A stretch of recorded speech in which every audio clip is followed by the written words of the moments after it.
Good morning, student. I am your CS Nupur Arora ma'am and assistant professor in SDCC. So now shall we start our economic law class? Because in last class we already discussed about the Gapka depository system and the Gapka lots of things about the Gapka depository. That is, what's the depository, meaning of depository, what's the work of depository, function of depository, everything we already discussed. ठीक है, इसका मैंने आपको बताया था कि इसका role capital market पर किस तरीके से है, ये सब बताया था। और डिपॉजिट सिस्टम से पहले क्या क्या प्रॉब्लम होती थी जिस वजह से डिपॉजिट सिस्टम की जो कमी थी उसको फील किया गया और इस वजह से इसको लाया गया। इसके बाद इसका हिस्ट्री मैंने डिस्कस किया था आप लोग के साथ, इसका मीनिंग मैंने डिस्कस किया था आप लोग के साथ, ठीक है। और इसके बाद हम लोग शुरू करते हैं आपका फिजिकल वर्सेस डिमेटलाइज ट्रेडिंग। देखिए, सीधी सी बात है, physical versus dematerialise trading very very very the important concept मैं आपको बता दूं। क्योंकि देखिए, कुछ चीजें ऐसी होती हैं जब हम लोगों को ये देखना बहुत जरूरी हो जाता है कि एग्जैक्टली जो फिजिकल है ट्रेडिंग और जो डिमेटलाइज ट्रेडिंग है, ठीक है, वो किस तरह से डिफर है। पहले बात तो आप ये जानिए। देखिए, पहले जो फिजिकल ट्रेडिंग होती थी, अगर मेरे बच्चों ने गुरु मूवी देखी हो तो आप लोगों ने कभी देखा होगा कि गुरु मूवी के अंदर दिखाया हुआ एक रूम दिखाया हुआ है जहां पर एग्जैक्टली क्या कहते हैं, एक टेबल दिखा रखी है जिसपे एक आदमी बड़ा खड़ा हुआ बोलियां लगा रहे हैं। गुरु मूवी जो अभिषेक बच्चन की थी, जो धीरू भाई अंबानी की लाइफ पे बनी हुई है, ठीक है, उस पे दिखा रखा है। और उस पे क्या कहते हैं, दिखाया कि किस तरह से बोलियां लग रही हैं और जितने नीचे लोग खड़े हुए हैं, ठीक है, उनमें से जो उस बोली के साथ सेटिस्फाई है, ठीक है, वो क्या कर रहा है, पलट के बोल रहा है कि हाँ भाई ये मेरा। तो वो लोग पता कौन होते थे? वो लोग होते थे कि हर जितने भी शहर थे, ठीक है, उन शहरों में जितने भी ब्रोकर होते थे उनके एजेंट होते थे। तो जो ब्रोकर होता था वो क्या करता था, जितना भी इन्वेस्टर होता था उस टाइम पर, ठीक है, उनसे उनकी कि किस किस प्राइस पर वो किसी भी शेयर को खरीदने में इंटरेस्टेड है, ठीक है, क्योंकि वो एग्जैक्टली ब्रोकर से पूछते थे भाई मार्केट में क्या प्राइस चल रहा है इस टाइम पर इस शेयर का, जो जो कंपनी होती थी, ठीक है। और क्या कहते हैं, ये पूछते थे एंड देन उसके बाद फिर ये पूछा जाता था कि भाई क्या प्राइस चल रहा है, और उसके बाद कि भाई कितने में मैं खरीदना चाहता हूँ, अपनी बिड वगैरह मेंशन करवा देते थे ब्रोकर को। ब्रोकर अपने एजेंट को पहले दिल्ली भेजता था और वो दिल्ली से सारे के सारे एक पर्टिकुलर रीजन के इकट्ठे होके कहाँ पे जाते थे, बॉम्बे जाते थे। इस तरह से और भी जगह के आते होंगे।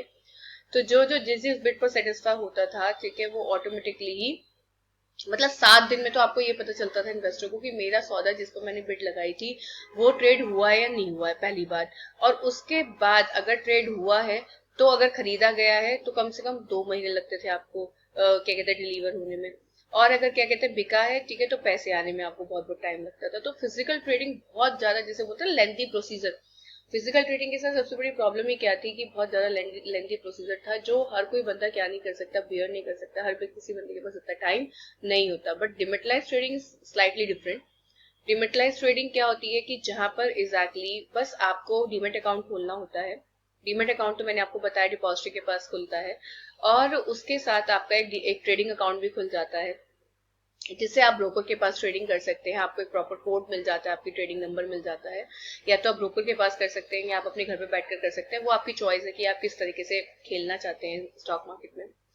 एंड देन उसके बाद देखिए, अगर मान के चलिए कि डिमेटलाइज सिस्टम के ही बात अगर मैं करूं, तो जैसे वहां पर 2-2 3-3 महीने में आपकी पूरी की पूरी जो ट्रांजेक्शन थी वो सेटल होती थी। यहाँ पर क्या होता है, लेट्स से कि अगर मैंने मंडे में कोई चीज खरीदी फ्रॉम द क्या आपका स्टॉक मार्केट, अगर मैंने मंडे में खरीदी, ठीक है, तो अल्टीमेटली मंडे में खरीदने के बाद अब आप सोच रहे होंगे कितने दिन के अंदर दीदी आपको क्या कहते हैं शेयर्स मिलेंगे।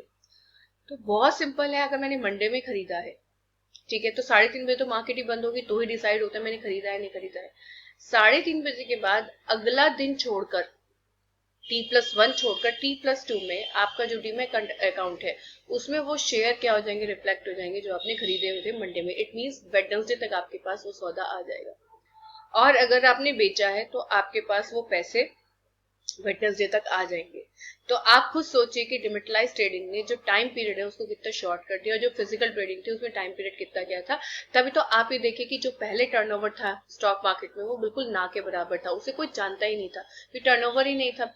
डिमेटलाइज ट्रेडिंग क्या है आपका, क्या कहते हैं, जब से डिमेटलाइज ट्रेडिंग हुआ है, जब से आपका डिमेटलाइज मोड में काम होना शुरू हुआ है, तब से टाइम पीरियड बहुत शॉर्ट हो गया, टर्नओवर बहुत ज्यादा क्या हो गया, ह्यूज हो गया। क्योंकि एग्जैक्टली डिमेटलाइज ट्रेडिंग इतनी इजी ट्रेडिंग होती है कि जैसे मान के चलो कि मैंने कोई चीज खरीदी भी है, और वो मेरी क्या कहते हैं, मुझे उसको अगले दिन होल्ड नहीं करना है, तो उसकी डिलीवरी मेरे पास नहीं आएगी, अगले दिन मैं क्या कर सकती हूँ, उसको वैसा का वैसा बेच सकती हूँ।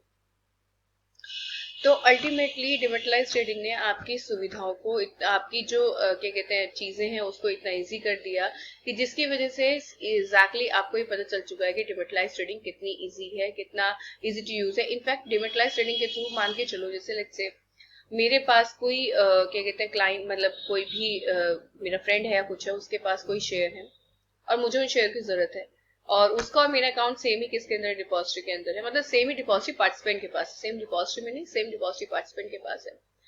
तो मैं उससे पूछती हूँ यार मुझे इतने शेयर चाहिए, तो क्या तुम मुझे दे देगी? तो वो बोलती कि हाँ ठीक है मैं दे दूंगी।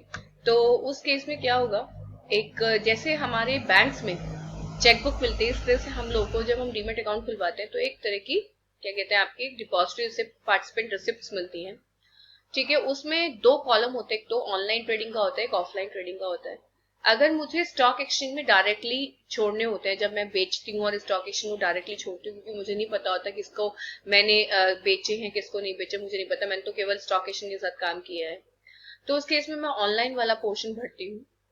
शेयर्स का रेट वो सेम ही होता है, शेयर्स का कॉलम दोनों के लिए सेम होता है, ठीक है, दो और अमाउंट भी दोनों के लिए सेम होती है, ठीक है। बट एग्जैक्टली जब मैं ऑनलाइन ट्रेडिंग करती हूँ एग्जैक्टली, ठीक है, तो उस केस में बस मुझे ऑनलाइन वाला कॉलम फिल कर ऑफलाइन वन को काटना होता है।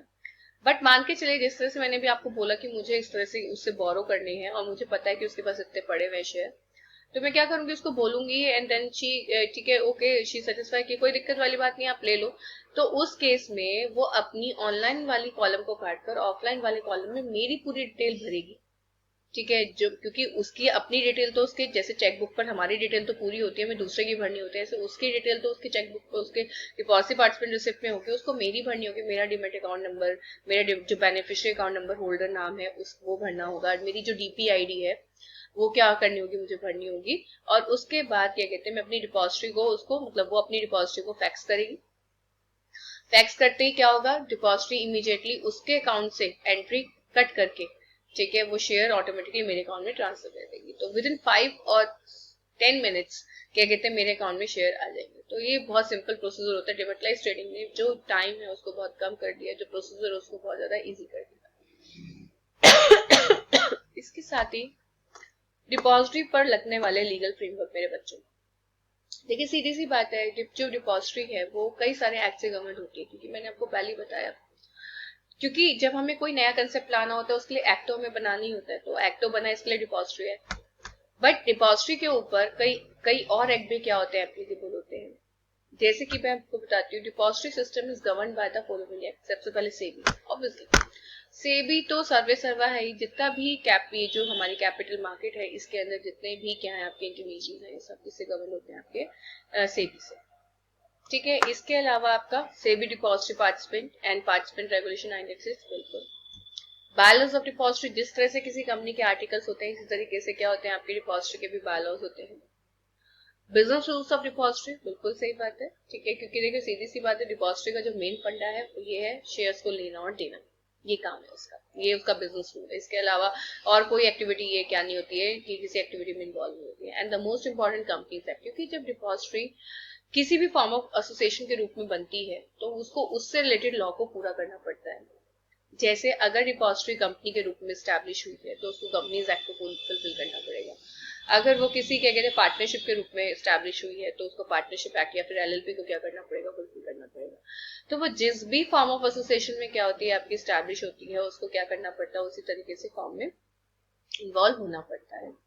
अब जैसे मैंने आपको जैसे बताया था कि डिपॉजिटरी हमारी कंट्री के अंदर कितनी है, दो है डिपॉजिटरी, दो डिपॉजिटरी इन इंडिया, एनएसडीएल, ठीक है, लिखा हुआ है देखिए, presently there are 2 depository working in India, NSDL, ठीक है। सबसे पहली बात एनएसडीएल का इन्होंने इतिहास दे रखा है, it was registered by the SEBI on June 7, 1996 as India's first depository to facilitate trading. बिल्कुल, मैं आपको बताऊं सीडीएसएल से ज्यादा एनएसडीएल फेमस है, क्योंकि सीडीएसएल के साथ सबसे बड़ा प्रॉब्लम क्या है, उसकी जो सर्विस है ना वो इतनी ज्यादा फाइन नहीं है, और दूसरा जो उसका अकाउंट नंबर होता है वो बहुत डिजिट का होता है, बहुत बड़ी डिजिट का होता है। इसका भी बड़ी डिजिट का, बट इसका मैक्सिमम 8 डिजिट का मिलता है, उसका 15-15 डिजिट का अकाउंट नंबर होता है, मतलब यार उसका सिस्टम थोड़ा सा टफ है एनएसडीएल के कंपेयर में।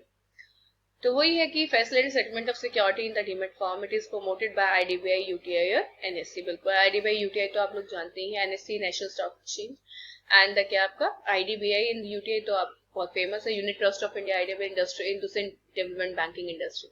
ठीक है, चलिए इसके साथ हम लोग की हमारी क्लास भी खत्म हो जाती है एंड वी डिस्कस द क्या आपका next portion in the next class. Okay bye guys, take care.